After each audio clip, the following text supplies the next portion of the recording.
For example हमारे पास ये एक प्रोग्राम है। इस प्रोग्राम में मैं देख रहा हूँ कि ये एक असाइनमेंट का ऑपरेशन हो रहा है। वन स्टेप असाइनमेंट का ऑपरेशन हो रहा है, यानी कि वेरिएबल डिक्लेरेशन इनिशियलाइजेशन हो रही है। वन स्टेप यहाँ पर लगी हुई है वाइल लूप, ठीक है। और while i is less than n, तो ये 3 स्टेप्स परफॉर्म कर रहे हैं। अब अगर इनको बारी बारी चेक करें तो this is one step, one step, one step. लेकिन क्योंकि ये स्टेप जो है ये लूप के अंदर इंक्लूडेड है, तो फिर क्या था कि जो स्टेप की अपनी कॉस्ट होगी अगर वो लूप के अंदर है तो लूप के वेरिएबल से मल्टीप्लाई हो जाएगा। सो इसकी अपनी स्टेप कॉस्ट, इसकी अपनी कॉस्ट जो है वो है 1, और क्योंकि लूप चल रही है n तक तो इसलिए हम कह सकते हैं n into one. So n into one is n, इसकी cost 1, n into one is n, इसकी cost 1, n into one is n। अब अगर आप इन तीनों का सम ले लेंगे तो ये हो जाएगा 3n। चाहे तो ऐसे भी कर सकते थे कि अलग अलग उनकी कॉस्ट निकाल लें लूप के साथ और फिर उनको एडअप कर लें, तो इट इज 3n। और ऐसे भी हो सकता था कि आप ये कर लेते, इसकी कॉस्ट है 1, इसकी कॉस्ट है 1, इसकी कॉस्ट है 1। सो टोटल इन टोटल जो है वो लूप के अंदर जितने भी स्टेटमेंट्स मौजूद हैं उन सब की एग्रीगेटेड कॉस्ट जो है वो 3 है। सो 3 इंटू लूप का वेरिएबल जितनी दफ़ा लूप चल रही है, सो 3n। साथ ही साथ में जब आप इस वाली स्टेटमेंट को देखते हैं तो ये स्टेटमेंट कंडीशनल स्टेटमेंट है, और हमने वहां पर ऊपर भी देखा था कि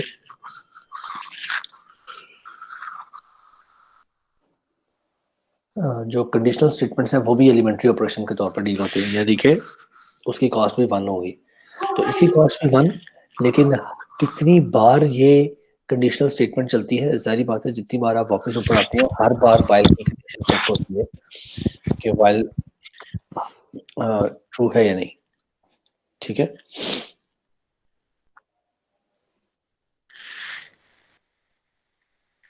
सो अगर मेरे पास 3 ऑपरेशन हैं और फिर उसके बाद आपके पास जो है वो एक बार लूप लगी हुई है, तो लूप पे आप जितनी बार लूप चल रही है उतने से आपके ऑपरेशन मल्टीप्लाई हो जाएंगे। सो 3 इंटू एन, और एक उसका अपना ऑपरेशन है वो भी लूप की जितनी बार लूप चल रही है उतनी बार चल रहा है, इसलिए वो भी मल्टीप्लाई होगा लूप से। So overall it will be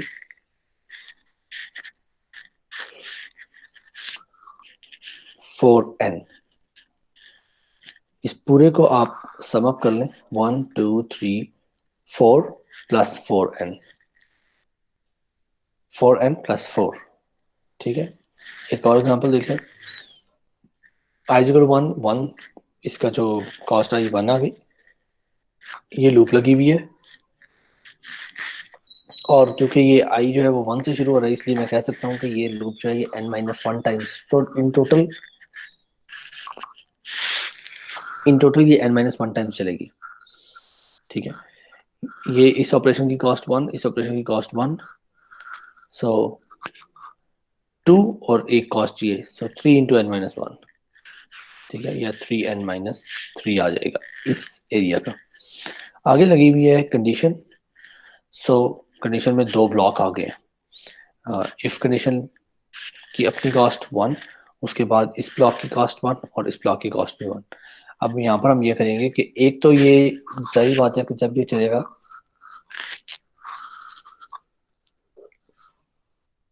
तो कंडीशन तो चेक होगी ही, लिहाजा कंडीशन की कॉस्ट 1, और इन दोनों में से वो वाला ब्लॉक आपने पिकअप करना है जिसकी कॉस्ट ज़्यादा है। लकीली इस केस में इन दोनों की कॉस्ट सेम है, लिहाजा आप इनमें से कोई भी एक ब्लॉक उठा सकते हैं।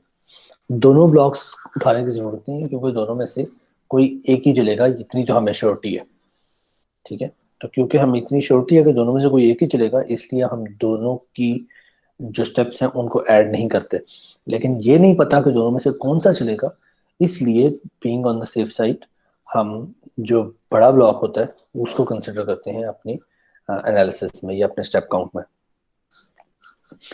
सो 1 and 1, तो ओवरऑल इस पूरे का 2 कॉस्ट आ जाएगी, 2 कॉस्ट प्लस 1 ये 3, तो 3 कॉस्ट ये हो गई और ये हो गया 3n-3।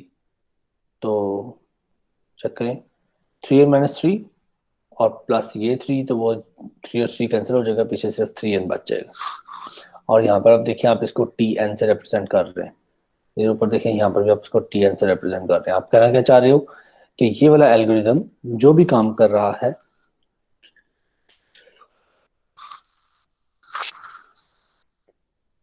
अगर मैं इसको n एलिमेंट्स के लिए रन करूं तो ये इतना टाइम लेता है। ठीक है, time required for n elements. यहाँ पर आप देखें, वन कास्ट इसकी हो गई, ये less than equal to n तक जा रहा है, इसलिए लेस देन इक्वल टू 10 तक जा रहा है, इसलिए इसकी कॉस्ट 10। अंदर वाले एलिमेंट की कॉस्ट भी 10 क्योंकि उसके अंदर है।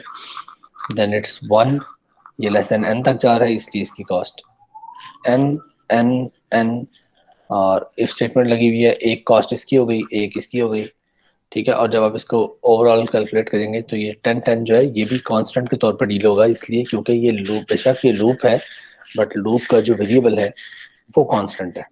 ठीक है, जितनी बार आपकी लूप चल रही है वो कांस्टेंट है, it is not dependent on user input.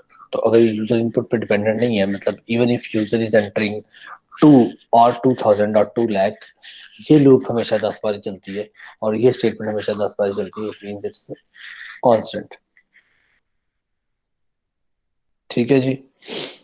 सो आपकी हमारी जो सिचुएशन है वो है, मतलब अब जो हम आगे चीज पढ़ने जा रहे हैं वो है एसिम्प्टोटिक ग्रोथ रेट।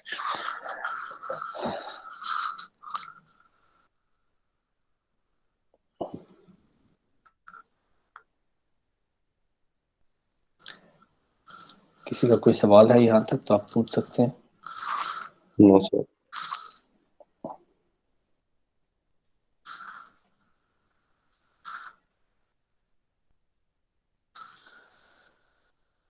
ओके जी, एसिम्प्टोटिक ग्रोथ रेट के बारे में बात करने से पहले हमें ये पता होना चाहिए कि एसिम्प्टोटिक का लफ्ज क्या बला है और ये किधर से आ गया। ठीक है, बेसिकली एसिम्प्टोटिक जो है ये मैथमेटिक की टर्म है, एसिम्प्टोट। ठीक है, ये वहां से निकला है, मैथमेटिक की टर्म है एसिम्प्टोट। और एसिम्प्टोट का मतलब ये होता है,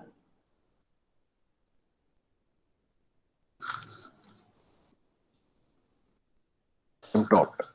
ठीक है, एसिम्प्टोट का मतलब ये होता है कि दो लाइंस जो एक दूसरे की तरफ ट्रेवल कर रही हैं, या दो लाइंस जो पैरेलल ट्रेवल कर रही हैं, वो एक दूसरे के जितना मर्जी करीब आ जाए, इवन के टच भी कर जाए, लेकिन वो एक दूसरे को क्रॉस ना करें। लाइक एक लाइन ये है, ठीक है, और एक लाइन जो है वो मे बी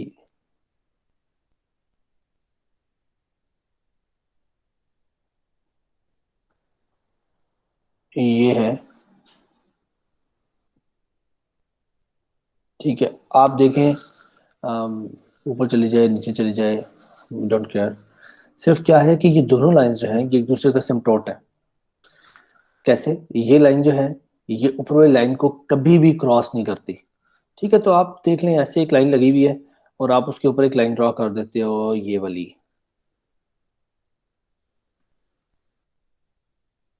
तो ये दोनों लाइंस एक दूसरे का सिम्प्टोट है, क्योंकि ये दोनों लाइंस जैसे मर्जी ट्रेवल करें, जैसे मर्जी आगे की तरफ जा रही हैं, बट ये कभी भी एक दूसरे को क्रॉस नहीं करती। जहां पर ये एक दूसरे को क्रॉस कर जाएं, इट इज नॉट सिम्प्टोट। लाइक एक लाइन ये है और दूसरी लाइन जो है वो ऐसे ऐसे ग्रो कर रही है और किसी जगह पर जाके इसको क्रॉस करके आ जाती है नीचे, तो now this is not an asymptote, क्योंकि ये क्रॉस कर गई है उसको। ठीक है, तो एसिम्प्टोट का जो लफ्ज है उसका मतलब है कि दो लाइंस जो कि एक दूसरे को कभी क्रॉस ना करें। एग्रीड?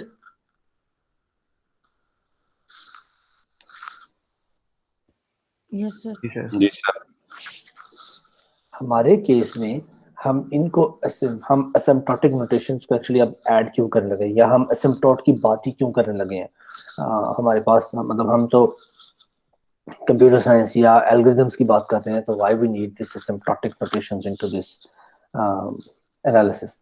बेसिकली हम ये करना चाहते हैं कि हम कहते हैं यार देखो आपका algorithm based on different input, different size of input, आपका एल्गोरिदम कभी 10 स्टेप करेगा, कभी मे बी 20 स्टेप करेगा, डिपेंडिंग अपॉन द इनपुट। ठीक है, लाइक मेरी इनपुट जो है वो 10 स्टेप है, 10 की इनपुट है तो हो सकता है वो 10 चले।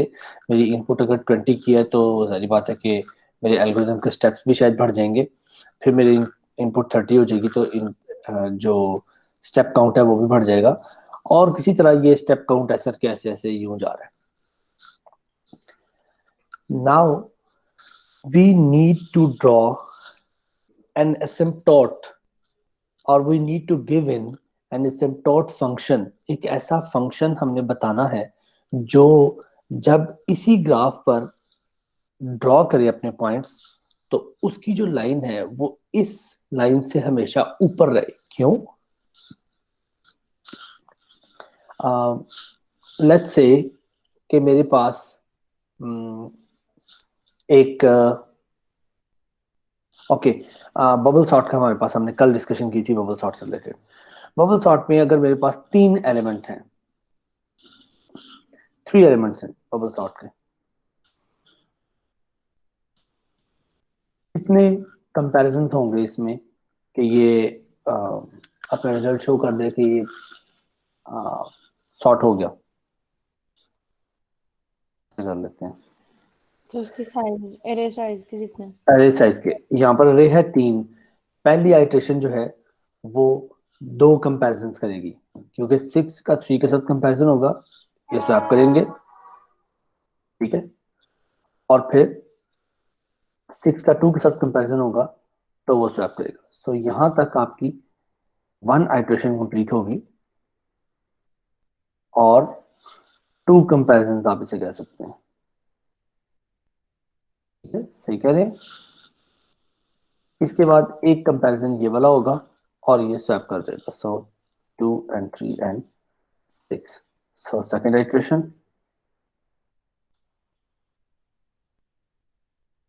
1 कंपैरिजन। यही अगर एलिमेंट 3 के बजाय 4 होते तो क्या होता? लाइक ये एलिमेंट ऐसे थे 6 3 2 and 1। तो जब पहली आइट्रेशन होती इसका कंपैरिजन होता, इधर होता, इधर होता, तो पहली आइट्रेशन और कंपैरिजन होते 3, 3 कंपैरिजंस, और फिर ये अरे ऐसी बन चुकी होती 3 2 1 and 6। Right?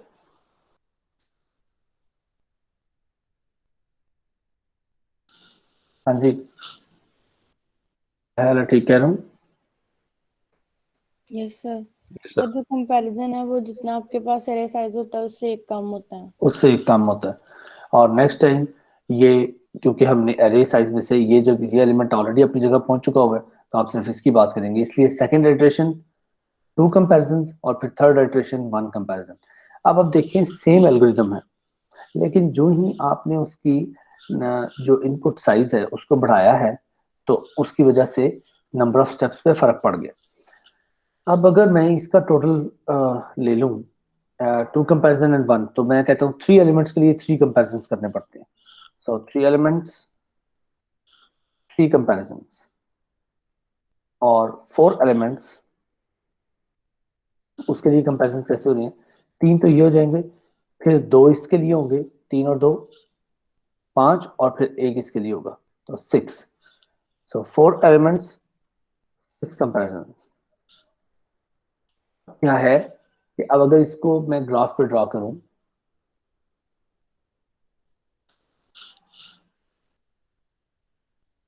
1 element 2 element 3 element 4 element 5। So 1 2 3 4 and 5। ये मेरे पास इस तरफ को फॉर एग्जांपल इनपुट है।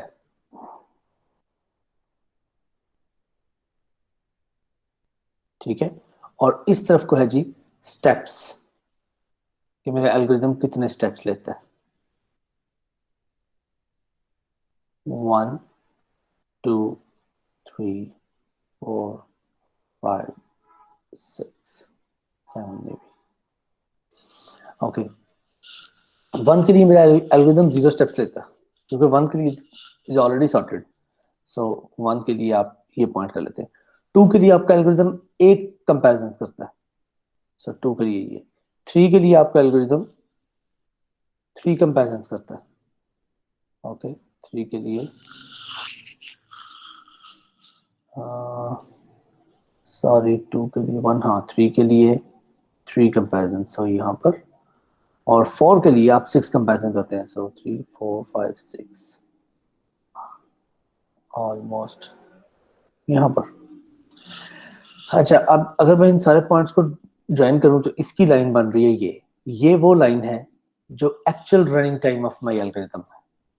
This is the actual running time of my algorithm. Now the thing is that this actual running time, ये तो वो है जिस जिस एग्जैक्ट टाइम में मेरा एल्गोरिथम एक्चुअली चलेगा, ठीक है। मुझे अगर बताना है वर्स्ट केस, यानी कि मेरा एल्गोरिथम बुरे से बुरा कितना बुरा चलेगा, तो मैं एक ऐसी लाइन या एक ऐसा फंक्शन बता सकता हूं जो फंक्शन जब अपनी लाइन ड्रॉ करे इस ग्राफ के ऊपर, तो वो बेशक इस लाइन को टच भी कर जाए लेकिन रहे इससे ऊपर ही, इसको क्रॉस करके अभी नीचे ना आए। क्योंकि मैं क्या करना चाह रहा हूं, मैं बाउंड बताना चाह रहा हूं। बाउंड मीन्स कि मेरा एल्गोरिथम कितना बुरा चलेगा, अगर बुरा चले भी तो कितना बुरा चलेगा, इससे ज्यादा बुरा कभी नहीं चलेगा।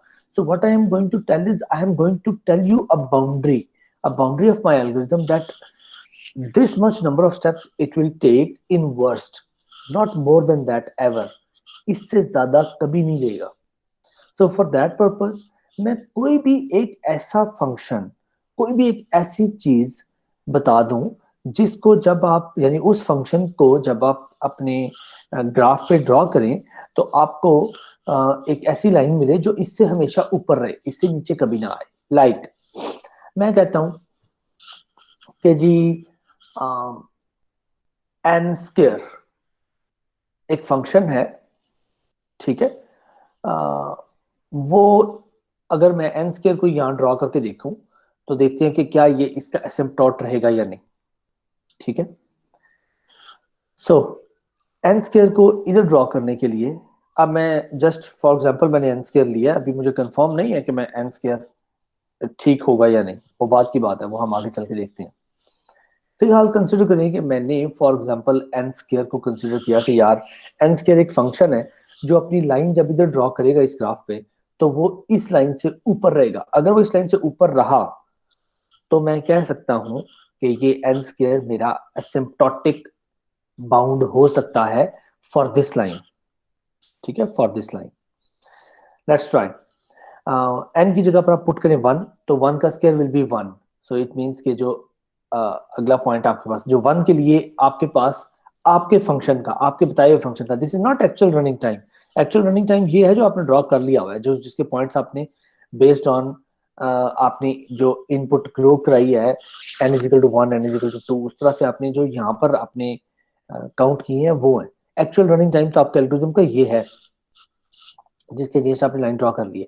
अब मैं आपको एक वैसे फंक्शन बता रहा हूँ, आप कह रहे हो अच्छा ये फंक्शन ट्राई करके देखते हैं कि क्या ये फंक्शन अपनी लाइन, या जो फंक्शन अपनी ग्राफ के ऊपर जो लाइन ड्रॉ करेगा क्या वो लाइन इस लाइन से ऊपर रहेगी या नहीं।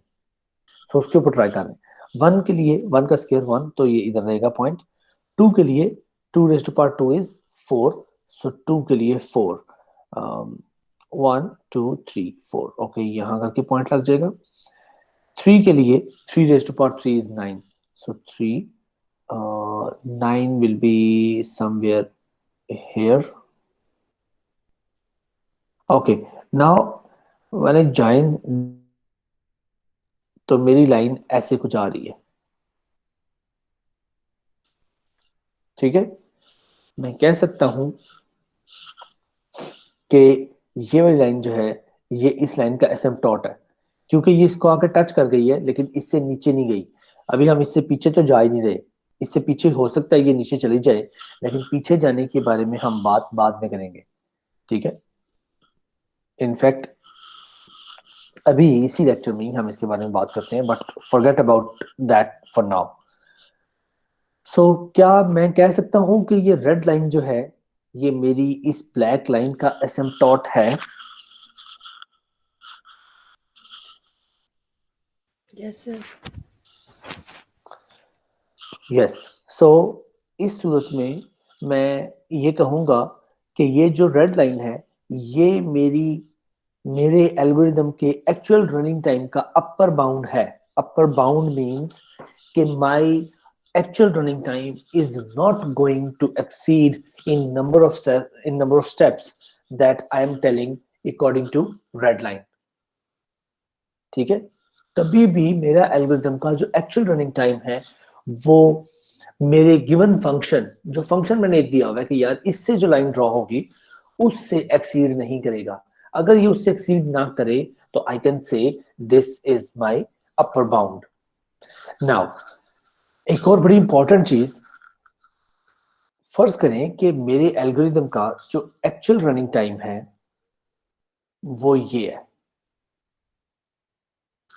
ठीक है, मैं एक लाइन ड्रॉ करता हूं इसका अपर bound, and that upper bound is for example, मैं एक लाइन कहता हूं, मैं कहता हूं जी ये upper bound is this is this line, black line is asymptote to red line.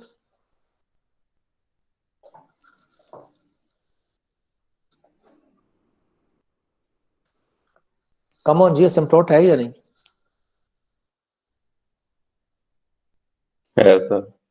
asymptote है। सो मैं कह सकता हूं कि this is the upper bound of my algorithm.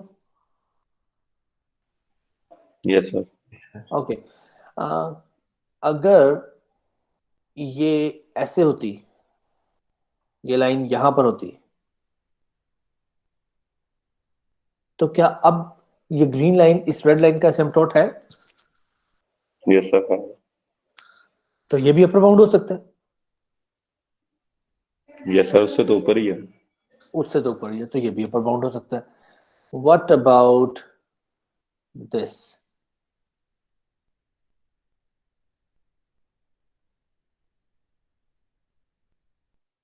हाँ जी, क्या ये ब्लू लाइन जो है ये asymptote हो सकता है? यस सर, क्योंकि क्रॉस तो नहीं ना कर रही इसको, क्रॉस टच तो ही है नहीं कर इसको। रही, तो ये भी अपर बाउंड हो सकता है। Now this is very basic concept. बेशक ये रेड लाइन का asymptote है और बेशक ये अपर बाउंड है, लेकिन इस तरह तो देखिए, अगर मैं ये वाला पंगा कर दूंगा कि यार ये जिधर मर्जी ऊपर डाल दो, तो आप एक एल्गोरिथम पकड़े और उसको कहें इसका running time n raise to power 1000 है, तो पॉसिबल है भाई, एन रेज टू पावर 1000 को रीच नहीं करोगे आप। ठीक है, बबल शॉट के लिए अगर मैं कह दूं कि G N raise to power 1000 इसका अपर बाउंड है, तो ठीक है, अपर बाउंड तो है। ठीक है, क्योंकि ये लाइन तो कभी भी ये 1000 से तो कभी क्रॉस नहीं करेगा। यही चीज यहाँ पर देखिए आप कि ये ब्लैक लाइन जो है ये इस रेड का अपर बाउंड है, लेकिन इस किस्म का जो अपर बाउंड जो कि बहुत ज्यादा ऊपर होता है उसको हम कहते हैं it is loose upper bound. ठीक है, so this is loose upper bound.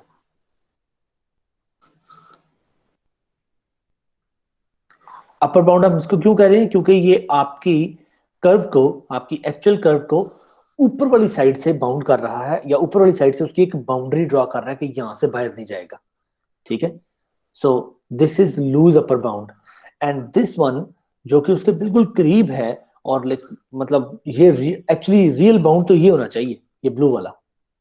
ठीक है, ये आपको नजर आ रहा है कि ये कभी भी इसको क्रॉस नहीं कर रहा, लेकिन ये बिल्कुल उसके करीब जा रहा है, टच कर रहा है और नीचे आ रहा है, ये कभी भी उसको क्रॉस नहीं कर रहा। तो इस किस्म की जो बाउंड है जो कि रियल बाउंड्री ड्रॉ की हुई है आपने अपने रेड लाइन की, इसको हम कहते हैं tight upper bound. Tight upper bound. हाँ जी, क्लियर है, इसमें कोई प्रॉब्लम नहीं है?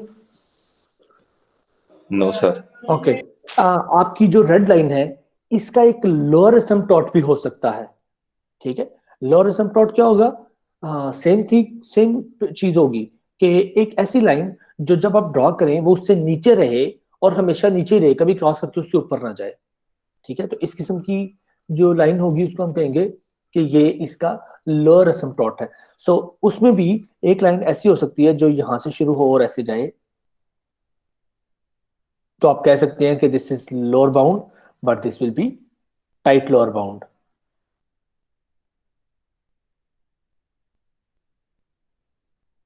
Tight lower bound. और ऐसा भी हो सकता है कि आप एक लाइन यहां ड्रा कर देते हैं ऐसे जीरो पे। देखिए, आपको कोई बंदा कहता है कि यार अपने एल्गोरिथम का लोअर बाउंड बताओ, तो आप कहते हो जीरो। जीरो मीन्स के जीरो से कम कभी नहीं चलेगा। हाँ, जीरो से कम तो कभी भी नहीं चलेगा भाई, ठीक है। लेकिन ये तो फालतू चीज है कि आप उसको जो लोअर बाउंड बता रहे हैं वो बहुत ही नीचे ले गए हैं आप, ठीक है। So this is loose lower bound, ठीक है। मोस्टली जो चीजें आपको देखने को मिलेंगी थ्रू आउट द कोर्स, और जो इससे रिलेटेड अगर आप रिसर्च पेपर्स देखेंगे तो you will see loose upper bound and tight upper bound and tight lower bound. तो लूज लोअर बाउंड की कभी भी बात नहीं होगी, क्योंकि वो that will be always zero. Zero से नीचे तो कभी भी नहीं जा रहे आप, और नेगेटिव में तो नहीं होगा ना आपका स्टेप काउंट। सो इसको तो आप कंप्लीटली इग्नोर मार सकते हैं। वैसे अगर आप इस लाइन के बजाय यहां पर लाइन ड्रॉ कर रहे हो तो that is also again loose lower bound. मैंने ऐसे करना है कि अपर बाउंड में भी मैंने ऐसे करना है कि इतना ऐसा फंक्शन दूं जो कि बड़ा करीब हो। अच्छा, अब इस चीज से रिलेटेड जो मैं कह लेंगे कभी कभार क्लास में बात करता हूँ, वो ये है कि आप फर्ज करें आपने बनाया एक एल्गोरिदम, ठीक है। चाहते क्या है हम, why why we are not giving a loose upper bound and why we are basically interested in tight upper bound.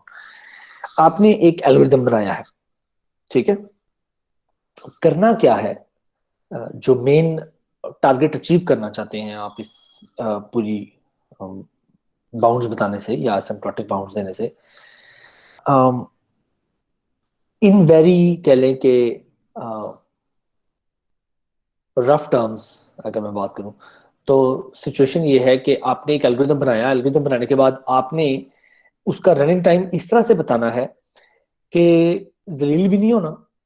जलील नहीं होना से मुराद ये है कि अपनी बेइज्जती नहीं करानी, कि आप पहले बता दें कि जनाब मैंने मेरा अपर बाउंड जो है ना, या मेरा एल्गोरिदम 10 स्टेप्स तक चलेगा या 10 स्टेप्स काट्स लेता है, लेकिन आपका एल्गोरिदम असल में 10 स्टेप्स से ज्यादा ले जाता है। यानी कि झूठे भी साबित नहीं होना, और साथ ही साथ में अपने एल्गोरिदम की बड़ाई भी बयान करनी है, ठीक है। यानी कि उसको उसकी जरूरत भी नहीं होनी चाहिए कि मैं कह दूं कि एल्गोरिदम जो है वो चलता है 10 स्टेप्स लेता है, लेकिन मैं कह दूं जी 100 स्टेप्स से कम ही लेगा।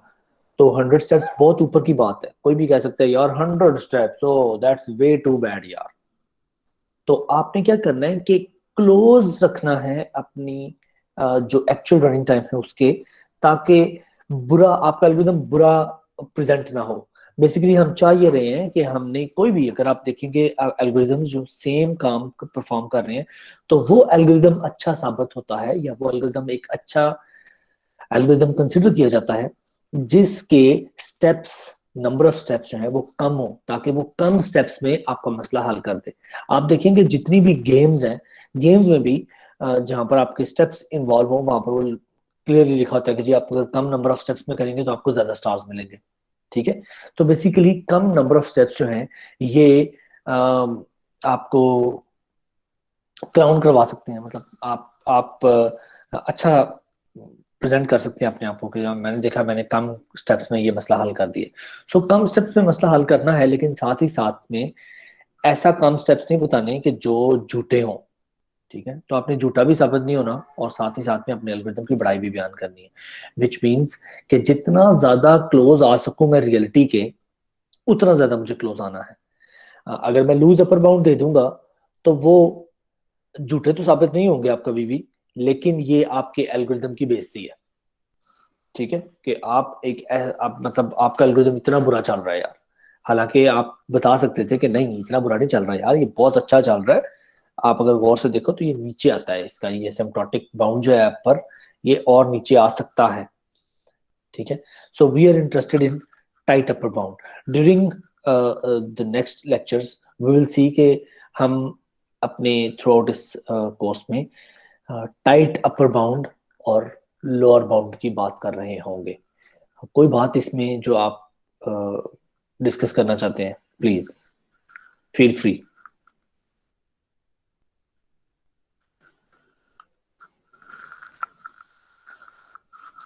No sir.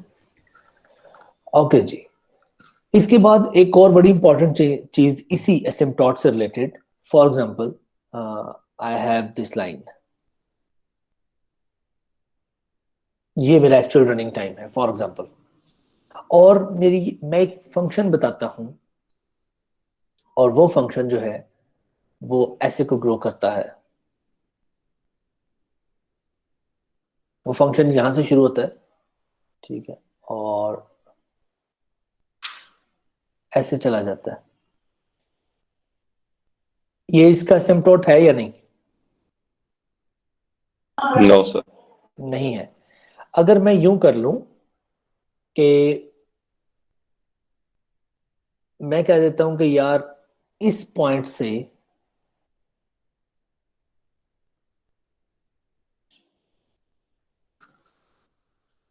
मैं कहता हूं यार ये जो पॉइंट है इससे पीछे पीछे को फिलहाल करो ignore, I am not talking about that part, ठीक है। फॉर एग्जाम्पल कि ये था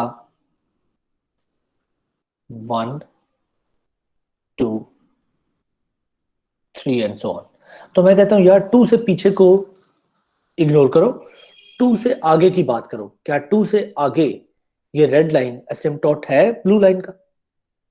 यस सर। 2 से अपर आगे बाउंड। ये इसका एसिम्पटोट है। तो समटाइम्स सर ये होगा कि नहीं होगा जो ऊपर वाला? 2 से आगे आगे ये इसका एसिम्पटोट होगा, क्या ख्याल, होगा या नहीं? ठीक है, आई थिंक होगा सर, क्योंकि 2 ऊपर से, ही है। हाँ 2 से आगे आगे ये इसका एसिम्पटोट होगा। 2 से पीछे के तो हम वैसे ही इग्नोर कर रहे हैं, हम कह रहे हैं इसकी इससे पीछे की बात ना करें फिलहाल, ठीक है, सिर्फ आगे की बात करें।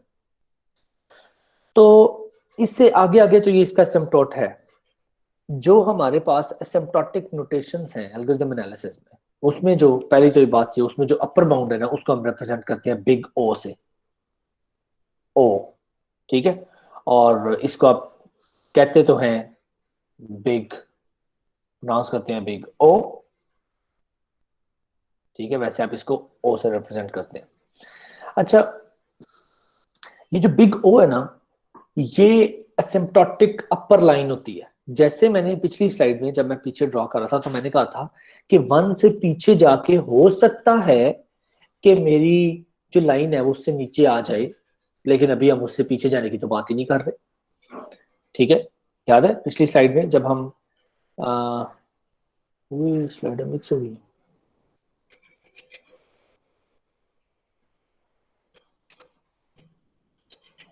यहाँ पर बात हो रही थी, ठीक है। इसमें जब मैंने यहां पर मैं ड्रॉ कर रहा था तो मैं कह रहा था कि 0 से पीछे जाके हो सकता है कि ये इससे नीचे निकल जाए, लेकिन अभी हम उससे पीछे की बात नहीं कर रहे, अभी हम सिर्फ आगे की बात कर रहे हैं, ठीक है। अब हम ये कह रहे हैं कि 0 से पीछे जाके भी तो वो उसको क्रॉस करके नीचे आ सकती है लाइन को, लेकिन ऐसा भी हो सकता है कि वो 0 से पहले ही लाइन को क्रॉस करके नीचे आ जाए, लाइक ये जो सिचुएशन है कि इससे पहले ही लाइन को क्रॉस करके वो नीचे आ जाए। तो अब मैं यहां पर एक ये बाउंड सेट कर दूंगा और कहूंगा कि यार इससे पीछे की बात हम नहीं करेंगे, इससे आगे आगे की बात करेंगे। तो बिग ओ की जो डेफिनेशन है वो ये कहती है कि आपका एक रियल फंक्शन है, for example f of n,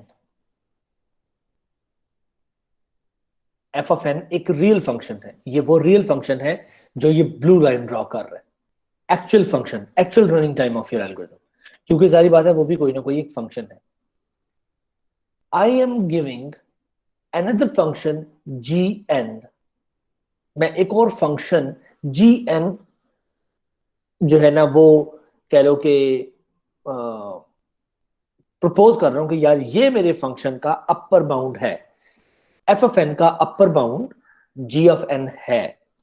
ये जी ऑफ एन उस सूरत में बिग ओ हो सकता है, बिग ओ के अंदर ये उसी सूरत में रिप्रेजेंट किया जा सकता है अगर जी ऑफ एन हमेशा बड़ा रहे या इक्वल हो जाए एफ ऑफ एन के, ठीक है, ये एसिम्प्टोटिक अपर बाउंड की बात हो सकती है। क्या ख्याल है? मैंने ये अगर हम इसी डेफिनेशन को या पॉइंट्स में ड्रॉ करके देख लें तो क्या ये अपर बाउंड की जो आपके मेयार है एसिम्प्टोटिक अपर बाउंड के, उन पे पूरा उतरता है?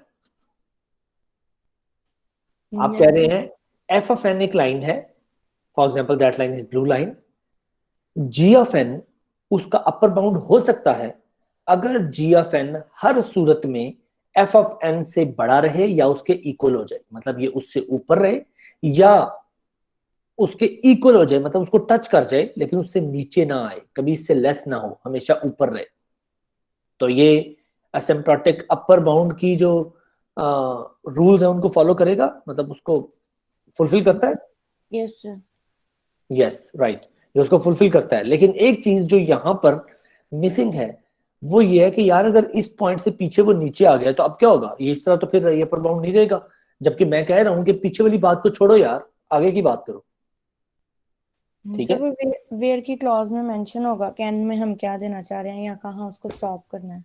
बिल्कुल। सो यहां पर हम एक वेयर क्लॉज लगा देंगे जिसमें हम कहते हैं where n is greater than और equal to n nought. n nought कोई एक ऐसी वैल्यू है जो इस केस में 2 है। ठीक है, हम कहेंगे कि ये उन तमाम वैल्यूज ऑफ n के लिए ये वैलिड होगा जब n की वैल्यू n नॉट से बड़ी हो, और n नॉट में कोई भी एक वैल्यू दे दूंगा। सो अब ये कंप्लीट इस पूरी डेफिनेशन को फॉलो कर रहा है। क्या ख्याल है? सही है? Yes sir. ऐसे ही लोअर बाउंड की लाइन ऐसे हो सकती थी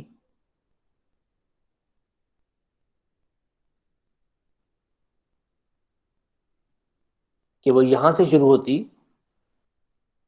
और यहां आके वो नीचे आ जाती और फिर हमेशा नीचे रहती। तो मैं लोअर बाउंड के लिए इस पॉइंट को n नॉट सेट करके 3 को, सॉरी ये थोड़ा सा गड़बड़ हो गई है, बट कंसिडर इट कि ये 3 है। ठीक है, 3 को n नॉट सेट करके क्या सेम डेफिनेशन की चला सकता हूँ? मतलब कि उसमें जारी बात है बिग ओ नहीं होगा, बल्कि मैं वहां पर ये बात करूंगा कि एक एफ ऑफ एन के लिए lower bound g of n हो सकता है, and by the way you represent your lower bound with big omega. ठीक है, जी ऑफ एन हो सकता है अगर जी ऑफ एन हमेशा नीचे रहे एफ ऑफ एन से, where all values of n less than n naught are not included. क्या ख्याल है? वेयर n is always greater than equal to n naught। Sir आप नीचे रहे की बात कर रहे हैं और कंडीशन आपने चेंज नहीं की, या फिर आप अगर आपने यूं रखना तो एफ ऑफ एन आएगा राइट साइड लेफ्ट साइड पे। हाँ, ये कंडीशन सारी बात है, मैं कह रहा हूँ ना कि कंडीशन जो है वो ये हो जाएगी कि f of n is always okay greater than g of n, where ये वाली कंडीशन ऐसी रहेगी कि n is greater than equal to n naught. Okay sir. ये ऐसे रहेगा कि n greater than equal to n naught हो, यानी कि इससे आगे की बात हो, इससे पीछे की बात ना हो।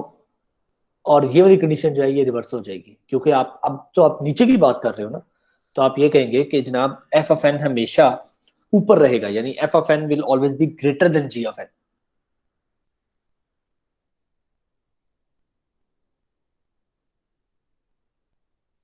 ये सब फिर ठीक है।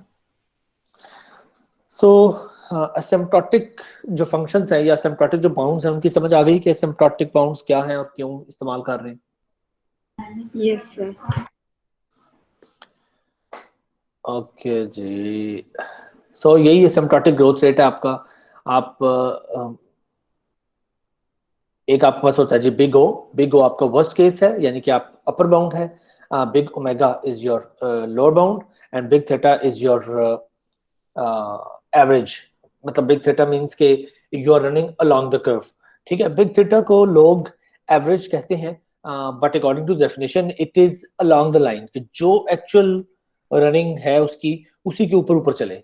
ठीक है, क्योंकि इसमें इक्वलिटी इन्वॉल्व हो जाती है। वो आप अपनी डेफिनेशन पढ़ेंगे जो मैंने आपको इसके साथ लेक्चर नोट शेयर किए हैं, उनमें आपको वो चीज नजर आ जाएगी।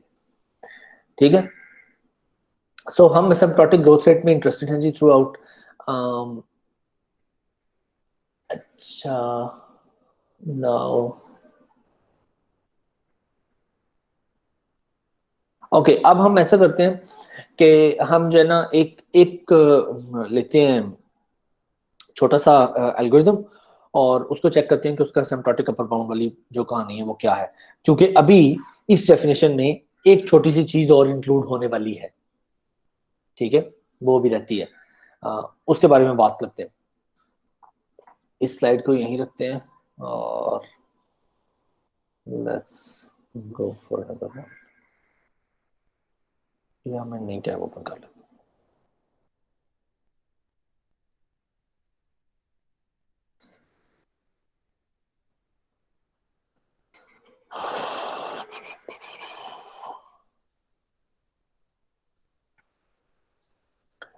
ओके जी, जो भी हमने पीछे ये वाली एग्जांपल पढ़ी, इसी में देख लेते हैं। मेरे इस एल्गोरिदम का जो टाइम बन रहा था वो बन रहा था 3n, ठीक है। ये सारा कुछ हमने कैलकुलेट किया था ना, तो 3n माइनस 3 प्लस 3 आ गया था, और 3n minus 3 plus 3 will be equal to 3n। याद है जी? Yes sir. ओके, सो इस एल्गोरिथम का एक्चुअल रनिंग टाइम आ गया 3n। अब मैं इसको असिम्प्टोटिक अपर बाउंड देना चाहता हूँ, तो मैं इसको जो अपर बाउंड की जब बात करते हैं तो हम कहते हैं कि बिग ओ में जब आप अपना फंक्शन रिप्रेजेंट करते हो तो आप सिर्फ आप कॉन्स्टेंट्स को ड्रॉप कर देते हैं। So for example you have tn is equal to 3n, तो जब मैं इसको बिग ओ में रिप्रेजेंट करना चाहूंगा तो मैं इसको सिर्फ n लिख दूंगा, बिग ओ एन, क्योंकि ये 3 जो है ये ड्रॉप हो जाएगा। अच्छा, अब इस सारी सूरत हाल में जिसमें मैंने बिग ओ एन के साथ लिख दिया है, यहां पर एक छोटी सी गड़बड़ हो गई। हुआ ये कि ये वाला जो फंक्शन है ना, ये जो आपने एक नंबर दिया हुआ है, ये बेसिकली एफ ऑफ एन है। Um right? ये वो है जिसको मैं एफ ऑफ एन, क्योंकि ये एक्चुअल रनिंग टाइम है, ये एक्चुअल लाइन जो ड्रॉ होगी ये उसको रिप्रेजेंट कर रहा है ना। और ये जो अंदर मैंने वैल्यू लिखी है ये बेसिकली जी ऑफ एन है, क्योंकि मैं कह रहा हूं कि ये वो फंक्शन है जो मेरे एक्चुअल कर्व का अपर बाउंड होगा, राइट। यहां पर देखें, मैंने कहा कि ये वाली लाइन जो है ये एफ ऑफ एन है, और इसको ऊपर की साइड से जो बाउंड कर रहा होगा वो जी ऑफ एन है। कोई भी फंक्शन जो उसको ऊपर से बाउंड करते हैं उसको मैं जी ऑफ एन से रिप्रेजेंट कर रहा हूं। हाँ जी, सही कह रहे हैं। Yes sir. हाँ भाई, बाकी लोगों को भी कुछ पता चल रहा है? Yes sir. ओके,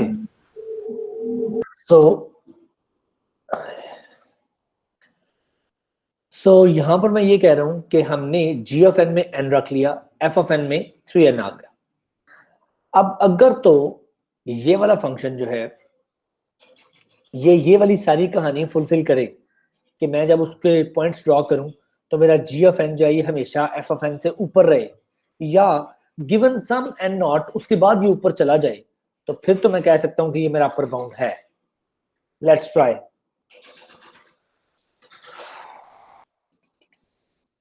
1 2 3 4 5 6 7। 1 के लिए 3n की वैल्यू क्या होगी? 3। 3।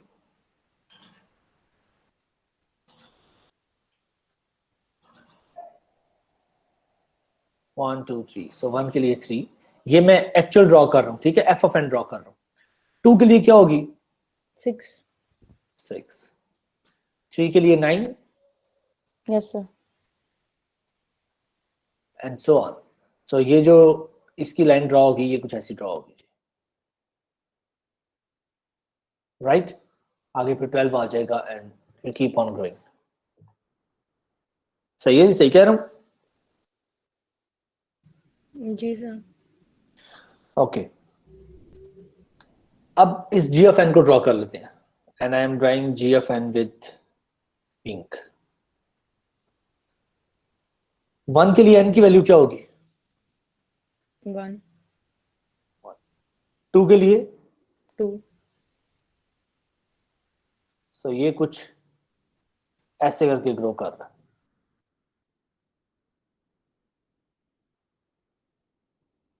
हाँ जी, सही है।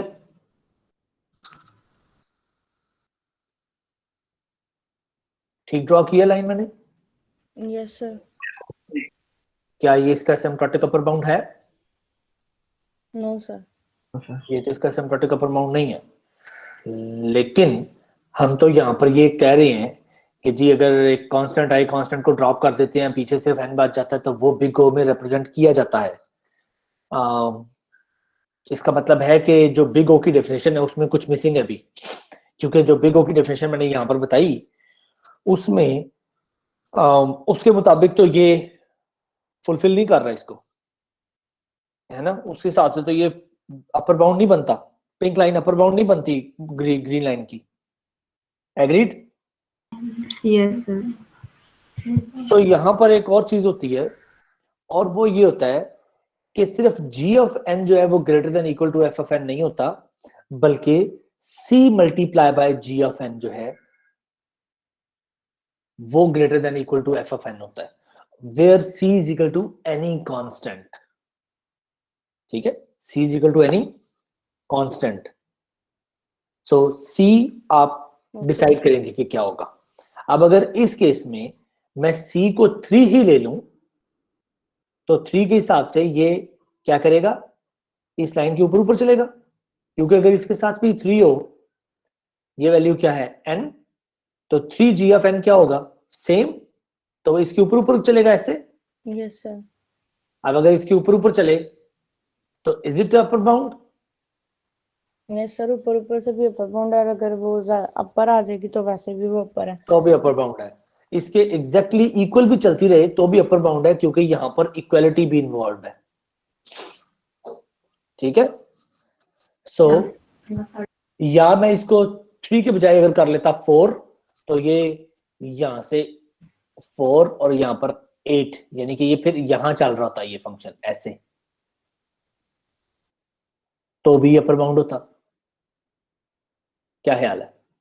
सो अगर एक बिग ओ की डेफिनेशन ये कहती है कि यार you can write any function as your asymptotic upper bound if that function when multiplied by some constant is always greater than and equal to the actual running time of your algorithm, given that for all values of n which are greater than or equal to n naught।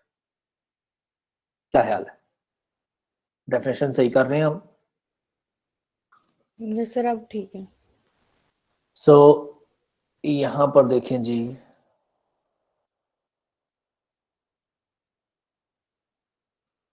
ये आपकी definition है। This is theta, forget about it, upper bound।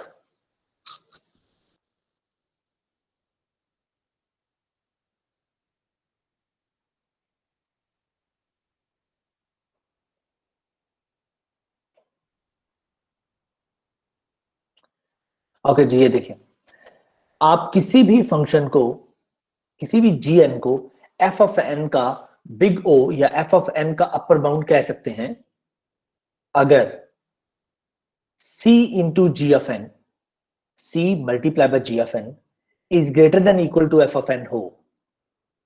ठीक है, for all n greater than equal to n naught, where c and n naught are some positive constants. क्या ख्याल है? अब इस डेफिनेशन की समझ आ रही है? Yes sir. Yes, sir. इसी तरह बिग ओमेगा में आप देख लें, ये अब उल्टा हो जाएगा, जी ऑफ एन इधर आ गया, एफ ऑफ एन इधर चला गया, बाकी वैसे ही रहेगा। ठीक है जी। Yes, sir. अच्छा, हम अपने इस कोर्स में या तो बिग ओ की बात करेंगे और मोस्टली हम बिग ओ की बात करेंगे, विच मीन्स कि हम ऐसा फंक्शन ड्राइव करना चाहेंगे अपने इस कोर्स में थ्रू आउट जो आपके एक्चुअल रनिंग टाइम के ऊपर रहे। ठीक है, या कभी कभार हम जो है ना वो लोअर बाउंड की बात करेंगे, which is very rare. Sir अगर हम इसको वर्स्ट केस और बेस्ट केस से रिलेट करें तो बिग ओ हमारे पास वर्स्ट केस आएगा ना? बिग ओ हमारे पास वर्स्ट केस होगा, ओके। इससे ज्यादा बुरा कभी नहीं चलेगा। This is the worst case. ठीक है,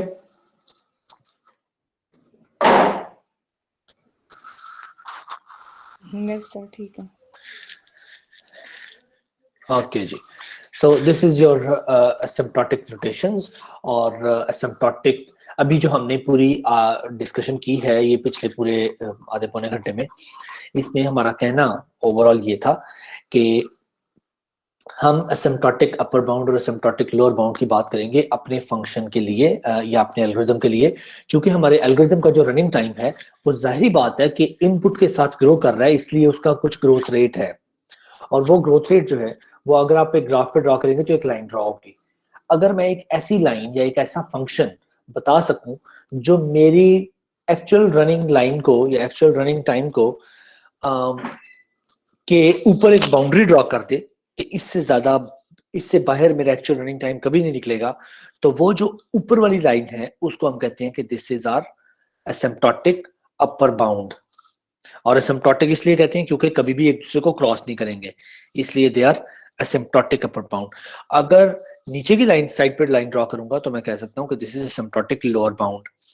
one thing that is very important जो हमने आज के लेक्चर में डिस्कस की है, दैट इज कि एसिम्प्टोटिक अपर बाउंड में anything above your actual line is your asymptotic upper bound, which means that you can have, for example, your actual running time is 10, then you can write 11 as your asymptotic upper bound, and you can also write 1 million as your asymptotic upper bound. But 1 million is way too high, which means कि हम कह सकते हैं कि that is loose upper bound. हमें tight upper bound की बात करनी है ताकि एल्गोरिथम का जो रनिंग टाइम है वो आप किसी को रियलिटी बेस्ड बता सकें। ठीक है, तो रियलिस्टिकली हमने अपनी जो एल्गोरिथम का रनिंग टाइम है उसको प्रेजेंट करना है। So for that purpose we will be talking about tight upper bounds. ठीक है, डेफिनेशन की हमने बात की, any function can be your asymptotic upper bound of f of n if that function when multiplied by any constant is always greater than or equal to your actual running function, given that for all values of n greater than or equal to n naught। Definition जो है आपको इसकी याद करने की बिल्कुल कोई जरूरत नहीं है। ठीक है, अगर आपको मेन आइडिया, ये जो मैंने इतनी सारी लंबी चौड़ी यहाँ पर ड्रॉ कर करके ये कहानियां सुनाई हैं, अगर आपको ये कहानी समझ आ गई है तो आपको जिंदगी भर कभी एसिम्प्टोटिक नोटेशंस की डेफिनेशंस याद करने की जरूरत नहीं पड़ेगी। आप ये रोजाना खुद ड्राइव करके बता सकते हो कि यार इसकी डेफिनेशन ये होनी चाहिए थी। ठीक है, खुद ही आप इस चीज पे जो ही आप ये ड्रॉ करेंगे आपको पता चल जाएगा, हाँ यार इसमें तो ये भी होना चाहिए, ये भी होना चाहिए, ये भी होना चाहिए। तो इस साइड से आपको, जैसे हमने पहले ड्रॉ किया, उसके बाद जब हमने फंक्शन की बात की कि यार 3n जो है वो तो ऊपर होता है और मेन n नीचे होता है, तो बिग ओ तो फिर नीचे आ जाएगा, तो वहां से हमें याद आ जाएगा कि हमें एक कांस्टेंट मल्टीप्लाई भी करना है। ठीक है जी, कोई सवाल किसी का यहाँ तक? No sir.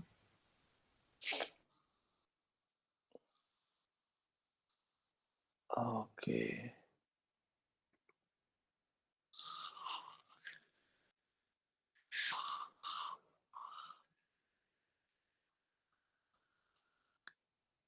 अच्छा जी, अब हम फंक्शंस की बात कर लेते हैं कि हमारे पास जो है ना वो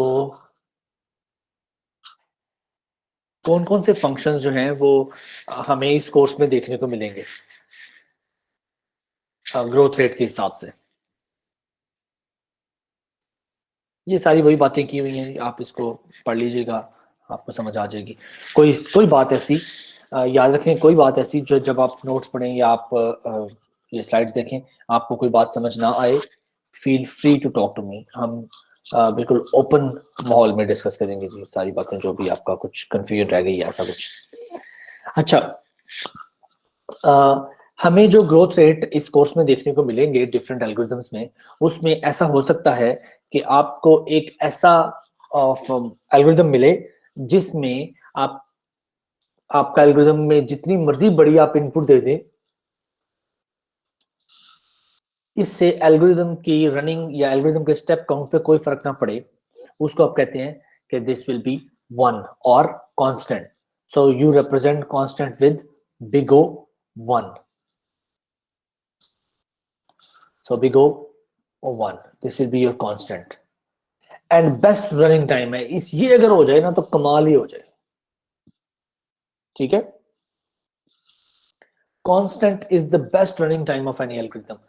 के इनपुट पे तो वो जनाब डिपेंडेंट ही नहीं है, इनपुट जितनी मर्जी बड़ी दे दो, एल्गोरिथम आपका जो भी रनिंग टाइम है उसका वो उसी को फॉलो करता है।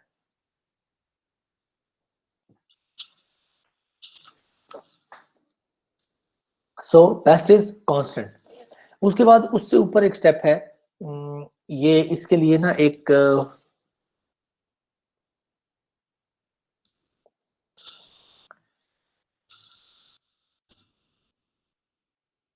एसिम्प्टोटिक क्या था यार,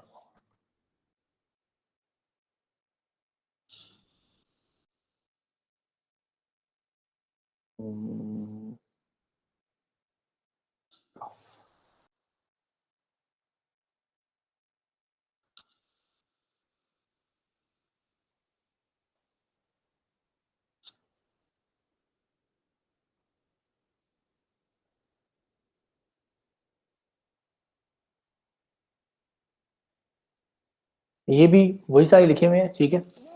इसमें आप देखें जो 1 है ना, ये बिल्कुल आपकी जितनी मर्जी आप इनपुट बढ़ाते जाएं, ये उसके साथ ही रहता है, ठीक है, कांस्टेंट में खत्म हो जाता है। लॉग एन की जो ग्रोथ है ना वो बहुत कम है, बहुत कम करके वो ऊपर की तरफ ग्रो करता है। जितना ज्यादा स्टेप काउंट आपके ज्यादा होते जाएंगे उतना आपके सॉरी, जितना ज्यादा आपके स्टेप काउंट ज्यादा होते जाएंगे उतना आप कहेंगे कि ये एल्गोरिथम जो है ना ज्यादा टाइम ले रहा है। लाइक 20 इनपुट साइज के लिए जो कांस्टेंट है वो 1 में खत्म कर रहा है काम, जो लॉग वाला है वो तकरीबन कोई कह लें कि 5 स्टेप्स में काम खत्म कर रहा है। जो n है वो 20 के लिए 20 स्टेप्स में खत्म कर रहा है। तो जो 20 स्टेप्स में खत्म कर रहा है, जाहिर बात है कि वो लॉग n से बुरा है, ठीक है। हाँ जी, सही कह रहा हूँ कि नहीं?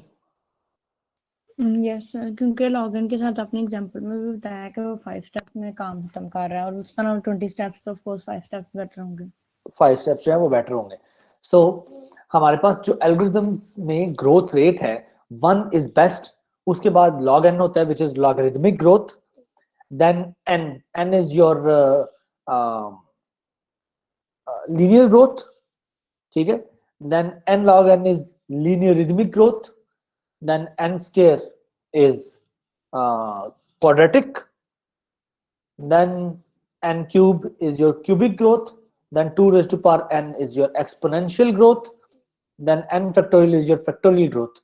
तो ये जो है ना जिस तरह से ऊपर से फंक्शन नीचे की तरफ ड्रॉ हो रहे हैं, ये हायर कॉम्प्लेक्सिटी के साथ आपको नजर आ रहे हैं। इससे ये पता चलता है कि सबसे ज्यादा कॉम्प्लेक्सिटी जो है वो n raise to power n की है, फिर उससे कम n फैक्टोरियल की, और फिर एक्सपोनेंशियल ग्रोथ भी हो सकती है किसी एल्गोरिथम की कि 2 रेज टू पावर n में चले।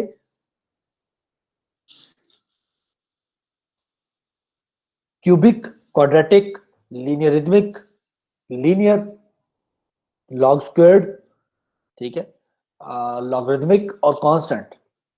तो हम ट्राई करेंगे कि जब भी कोई एल्गोरिथम हम बनाएं तो उसकी जो रनिंग टाइम है वो ज्यादा इस तरफ को, हम अच्छा ये होगा कि हम नीचे की तरफ उसको ट्रेवल करा सकें। उसका जो कम रनिंग टाइम है या उसका जो ग्रोथ रेट है वो जितना कांस्टेंट की तरफ होगा उतना ही हमारे लिए अच्छा है।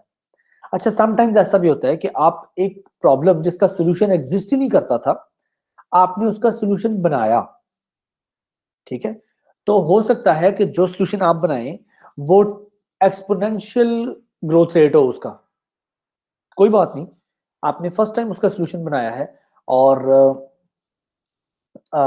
ये प्रॉब्लम पहले सॉल्व नहीं हुआ दुनिया में, अब आपने सॉल्व किया है, तो अगर एक्सपोनेंशियल ग्रोथ भी है तो कोई बात नहीं। अब जब एक्सपोनेंशियल ग्रोथ पे एक फर्ज करें उसका आपने सोल्यूशन डिवाइस कर लिया है, अब नेक्स्ट में क्या होगा कि आने वाले रिसर्चर्स जो हैं वो उसको किसी तरह कम करने की कोशिश करेंगे कि यार नहीं, ये जो है ना, ये तो बहुत ज्यादा ग्रोथ रेट है इसका, इसको किसी तरह कम करने की कोशिश करो। तो फिर आहिस्ता आहिस्ता देखा जाता है कि आपकी जो नए सॉल्यूशंस हैं उनका ग्रोथ रेट 2n नहीं होता, बल्कि उससे कम करने की कोशिश की जाती है। तो समटाइम्स बड़ा अच्छा मिल जाता है जी, आपको पता चलता है ये तो n log n में सॉल्व हो सकता था, तो 2n में सॉल्व किया गया था तब, ठीक है। बट तब क्योंकि इसका कोई सोल्यूशन मौजूद नहीं था,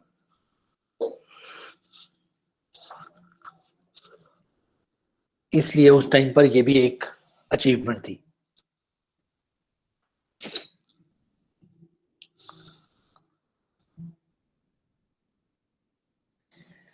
अब आप यहां देखें, अगर आपके पास 10 एलिमेंट्स हो, ठीक है, और ये वो सारे फंक्शंस गिवन है, अगर आपके पास 10 इनपुट एलिमेंट्स हो तो उसके लिए अगर आपने एक ऐसा फंक्शन लिखा हुआ है जो कांस्टेंट टाइम में काम खत्म करता है, तो वो 1 स्टेप में या कांस्टेंट में खत्म कर देगा। लॉग वाला जो है वो 3 स्टेप्स लेगा, एन वाला 10 के 10 स्टेप्स लेगा, एन लॉग एन जो है 30, 10⁻², 10⁻³ 10⁻³ इतने स्टेप्स में ये काम खत्म करेगा। अब आप देखो कि कितनी स्पीड से एन ग्रो कर रहा है, यानी कि नंबर ऑफ एलिमेंट्स ग्रो कर रहे हैं, उसके हिसाब से कौन सा फंक्शन बहुत तेजी से ग्रो कर रहा है। लाइक यहाँ देखें 100, ये उतने का उतना ही है, ये बहुत कम ग्रो किया है, जस्ट 3 स्टेप्स ग्रो किया है, हालांकि ये 90 एलिमेंट्स जो है ना वो आपको एक्स्ट्रा मिल गए हैं, जस्ट 3 स्टेप्स ग्रो किया है। यहाँ पर 90 ही आपको एक्स्ट्रा स्टेप्स लगे हैं। यहाँ पर देखिए आपकी ग्रोथ कितनी ज्यादा आ गई है, from 30 to 664, from 10⁻² to 10⁻⁴, which means कि यहाँ पर आपके पास 100 थे, यहाँ पर आपके पास 10,000 स्टेप्स हो गए हैं, ठीक है। ये आपके पास 1000 थे, अब आपके पास ये 1 लाख हो गए हैं, ठीक है। और ये देखो यहाँ पर 10⁻30 हो गए हैं, ठीक है, 1 and then 30 zeros। और यहाँ देखिए आपकी ग्रोथ कैसे जा रही है, आप सिर्फ एक जीरो वहां पर और ऐड करते हैं और यहाँ पर देखो क्या बनता है, 301, 3010, 30103 एंड सो ऑन। ये बहुत तेजी से ग्रो कर रहा है। अगर हमें ऐसा कोई एल्गोरिथम हम बनाएं जो कि 2n या उसका जो ग्रोथ रेट है वो एक्सपोनेंशियल हो, तो आप उसके लिए फिर कोई बड़ी वैल्यू एज एन इनपुट नहीं दे सकते, क्योंकि अगर आप बड़ी वैल्यू एज एन इनपुट दे देंगे तो ये सालों साल के लिए लग जाएगा, ये वापस ही नहीं आएगा। ठीक है, क्या ख्याल है जी, सही कह रहे हैं या नहीं? ठीक कह रहे हैं सर। कमान यार, थोड़ी सी इंटरेक्टिविटी शो किया करें, जरा पता चले कि बच्चे जाग भी रहे हैं और कुछ समझ भी रहे हैं। सर समझ आ रही है। अच्छा, देख लेना यार, ये बच्चे जब ना क्लास में होते हैं तो उस वक्त उनको सारी समझ आ रही थी, जो ही उनके सामने पेपर आता है ना तो फिर कहते हैं सर ये कब पढ़ा था। नहीं सर, ऐसा नहीं होगा। अच्छा सर वो तो इतना बुरा रिएक्शन तो बिल्कुल भी नहीं होगा। चलें जी, आमीन आमीन। सर आप बता रहे हैं, ठीक, ऐसा नहीं होगा कि हमें पता ही ना हो कि आपने दिया गया। सही है जी। अभी तक की सारी बातें आपको क्लियर हैं? हाँ, कोई इशू नहीं है एसिम्प्टोटिक बाउंड्स में और वगैरह वगैरह? No, sir. ओके जी, anything that you want to change in my style of teaching, और कोई सजेशन आप जिससे आपको लगे कि आप ज्यादा बेहतर लर्निंग कर सकते हैं, तो यू कैन